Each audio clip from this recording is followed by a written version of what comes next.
Bien, alors nous sommes déjà ravis de recevoir Monsieur le recteur pour deux raisons. La première, c'est que nous sommes un établissement qui a besoin d'être connu parce qu'il faut qu'il soit reconnu. Nous avons beaucoup d'activités, beaucoup de points forts et c'est important que le recteur puisse s'en rendre compte grâce à sa visite dans l'établissement. Et puis évidemment, puisque c'est le recteur d'académie, nous avons aussi des besoins, des demandes et des attentes. Et c'est le moment d'en parler directement avec lui parce que nous avons un projet ambitieux. Et forcément, pour un projet ambitieux, il faut des moyens ambitieux. Voilà pourquoi nous sommes doublement satisfaits de la présence de monsieur le recteur.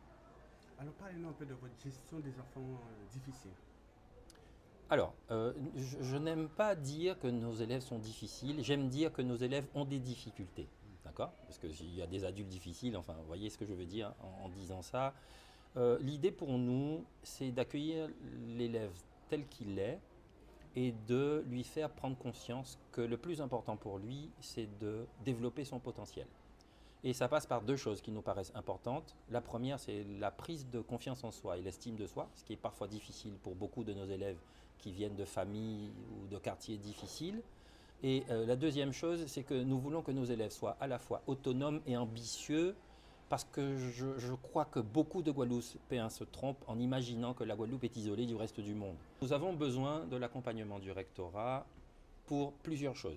Ce qui me semble essentiel aujourd'hui, c'est l'idée de l'innovation pédagogique. Et pourquoi le rectorat? Parce que les inspecteurs sont des personnels du rectorat et nous avons besoin que les équipes pédagogiques soient accompagnées dans la mise en place de cette innovation pédagogique qui va dans trois directions. La première, c'est l'intégration des neurosciences dans la pédagogie. On doit savoir comment un cerveau fonctionne pour s'en occuper. Deuxièmement, la professionnalisation, c'est-à-dire que comme toutes les professions, celle des enseignants évolue, donc il faut que nos enseignants aussi soient capables d'évoluer dans leur pratique, voilà, et dans la connaissance disciplinaire et didactique. Et enfin, troisièmement, il est fondamental que nous intégrions les technologies actuelles dans un monde où il est évident que la numérisation, la digitalisation, l'intelligence artificielle vont prendre une place croissante. Et donc on ne peut pas faire comme si ça n'existait pas. Qu'on aime ou qu'on n'aime pas, c'est le monde d'aujourd'hui et de demain.